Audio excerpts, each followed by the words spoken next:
She is the founder of Juice, and she is a hero for the environment. Hello, Peggy. Welcome to the Hello, Wavemaking Soul. Podcast. So I'm happy to so glad have to be you here. Yay. here. Let's Yay! play. Let's play. Um, we know that you're a solution maker, and I would like to start with what are you building? And can you share what's your company focus today, and who are you really serving? Well, as you know, I do a lot of different things. I have a lot of different interests all around the world, but there's a few things that I'm really focused on right now. One is, I'm sort of known for being an environmentalist. And then during COVID, everything shut down, actually for many years in China. Mm. And during that time, I was really active online and actually doing a lot of healing work because everybody Ah, really needed it. And yeah. it really occurred to me that I've done all this work on the ground in infrastructure and demand, sustainability, consumption. But really, if we can't have a relationship, a personal relationship with the environment, we're not going to change our behavior. And so I like to say that I am not just a planetary environmentalist, but now I'm an inner environmentalist. And Mm. that is really, I think, the biggest acupuncture point of change today. Mm. So, based on that, I still speak all around the world. I'm a public speaker, Mm. sharing how basically I was successful doing 6 changes in China, more in different areas around the world. But how does change occur? And so I talk about change like a tornado. So Yeah. tornado leadership is the framework that I started. I'm still talking about that. And then when I realized talking to people about this is that this requires a lot of sensitivity to feel momentum.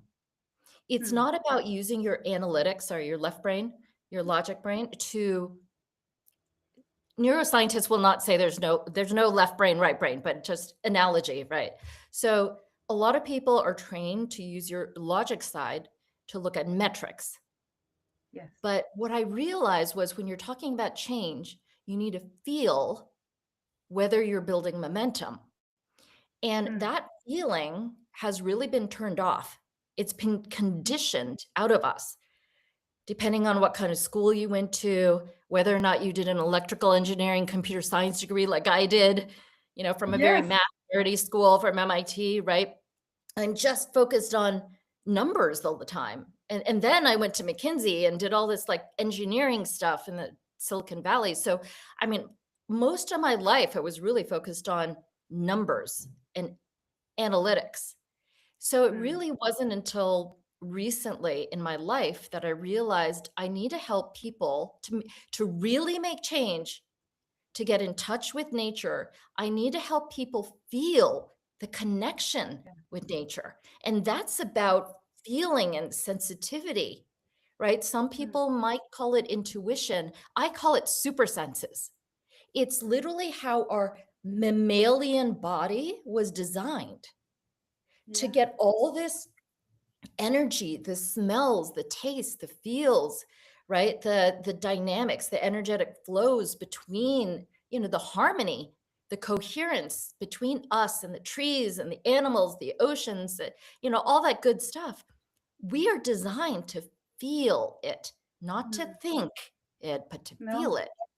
So that's what I call super senses. It's a framework that I've Mm. created. We can talk about that. And Mm. then I think there's nothing like experience, direct experience. So while I used to be a professor, I taught 1,000 mayors how to build eco cities in China, lectured on everything from waste to low carbon transport to many different topics. But there's nothing that can substitute for direct experience of being Mm. in the land, right? There's nothing like being in Lofoten in Norway or Yeah. Tromsø and seeing the lights, right? I mean, there's not, you can't write a book and tell people to go No. read that to experience it. You need to feel You it. just can't. Agree. So I spend half my time in the nation of Hawaii, in Oahu, Hawaiian Islands, in jungle, with chickens running around, showering outside with the jungle trees, you know, Yeah. where we just had a catastrophic storm, the largest in over 70 years. Yeah. But really, like, there's nothing like connecting to the energy of our planet and the earth, the stars in the sky. And then half the time I live in Shanghai, where I really experience how we're trying to use our logic brain to get everybody to have a livable life within a city Mm. framework. So my Mm. life is about how do you balance those two things and how do you connect those two things? Yeah. So in a way, you don't need to change hats. Like you're wearing, you are both, and you're acknowledging by example that we all can be that, right? Because we are all part of it. That kind of ecosystem with, or yeah, I Yeah. yeah, I got goosebumps when I was reading deeper into what you have done, and I'm yeah in awe of what you are, who you are, and what you're doing. So this is super exciting. Oh, thank you. Um, yes. Um, and is there any milestone or any breakthrough that you would like to share in the like recent that had happened for you? Like any conference or any trip or any news or any, from your frameworks? Well, I mean, there's so many. I'm trying to think where to begin. I think what we need right now as the world, as humanity, is clearly breaking down its old systems Yeah. to birth new ones, are people like us that are watching this podcast who have ideas of a better way of living Mm. to basically be able to create them in a way that can be buildable. So we need to connect the vision to the sort of invention, right? How it works, to the engineering of it, to the manufacturing of it, to the construction of it, to the use of it, the Mm. deployment and the usability of it. So a lot of people have the vision, right? I Mm. have a friend in Norway, Raiden Lordson, who has this beautiful vision, very visual, with a lot of details of a floating city. You should visit Mm. her actually, in Oslo. Oh, yes. It's stunning. Actually, she would be a great guest for you.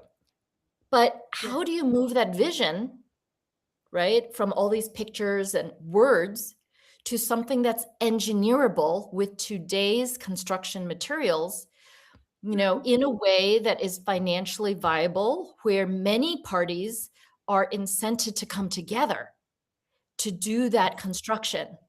And then how do you make it easy to deploy is a lot of people sort of break at that point. And then, of course, there's the whole thing. A lot of people build something that's really cool, but people don't want to use it. So I think there's this whole, line of thought that I have had personal experience through each one of those segments. So being able to have AI now help us as an agentic swarm to flush out our ideas all throughout these segments is phenomenal. So I've been really focused on that, and I would love to do more workshops to show people how to do that for their own ideas. So it's hackathons plus.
Okay, I think that was you dropping off, not me. I thought it was me. One second. I think it's just me on here.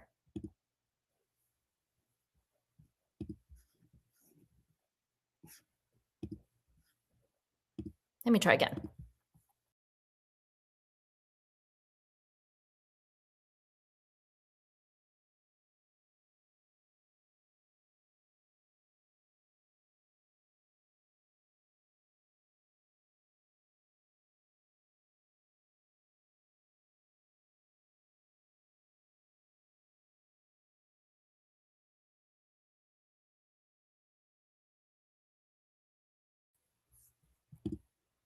Yeah, I think it's just me. Okay.